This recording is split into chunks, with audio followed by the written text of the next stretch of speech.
চার যুগের মধ্যে কলি একটি যুগের নাম। কলি হলেন একজন ব্যক্তি, তার রাজত্বের মেয়াদ হলো 4,32,000 বছর। কলির কাজ হলো জনমানসে হিংসা, দেশ কলহ সৃষ্টি করা, নানান বদনেশা, মাছ মাংস আহারিদি, জুয়া, লটারি, অবৈধ যৌনতার দ্বারা মানুষকে মোহগ্রস্ত করে রাখা। গৌরাঙ্গ মহাপ্রভুর আগে অবধি ধর্ম সম্পর্কে মানুষের ধারণা ছিল অন্যরকম। উনি এসেই ধর্মকে সর্বপ্রথম সহজ করে দিলেন। তারপর শ্রীরামকৃষ্ণ পরমহংসদেব আরো সরল করে দিলেন।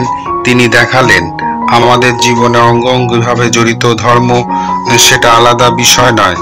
শাস্ত্রে যে নবদা শক্তি আছে, শ্রবণ, কীর্তন, স্মরণ, পাদ সেবন, অর্জন, বন্ধন, দাস্য, সখ্য, আত্মনিবেদন।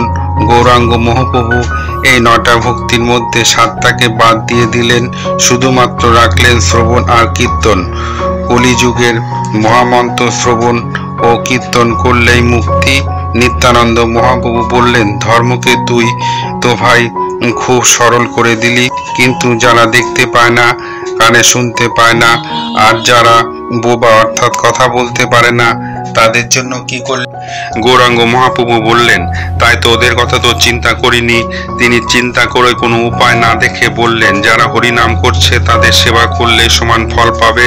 তাহলে দেখা যাচ্ছে শ্রবণ, কীর্তন ও সাধু গুরু বৈষ্ণবদের সেবা হলো কলিযুগের মানবের একমাত্র মুক্তির পথ। কলিতে শতদোষের কথা বলা গেলেও একটি আশ্চর্য গুণ কলিতে রয়েছে। সত্য, তেতা ও দাপর যুগে মানুষের চিত্ত ভগবানের মগ্ন হওয়ার জন্য যেমন তপস্যা, যজ্ঞ, যোগের সহায়তা লাগে, কলিতে কোনো ভগবানের নাম থেকেই সব পাওয়া যায়। শিব, রাম, কৃষ্ণ, দুর্গা, কালী প্রভৃতি নাম করলেই মনের পাপ কিনা কলির দোষ পুরোপুরি কেটে যায়।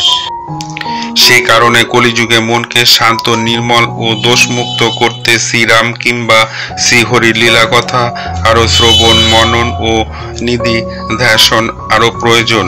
মায়ের শরণ নেওয়া দরকার। ভিডিওটি ভালো লাগলে অবশ্যই লাইক, শেয়ার ও সাবস্ক্রাইব করতে ভুলবেন না।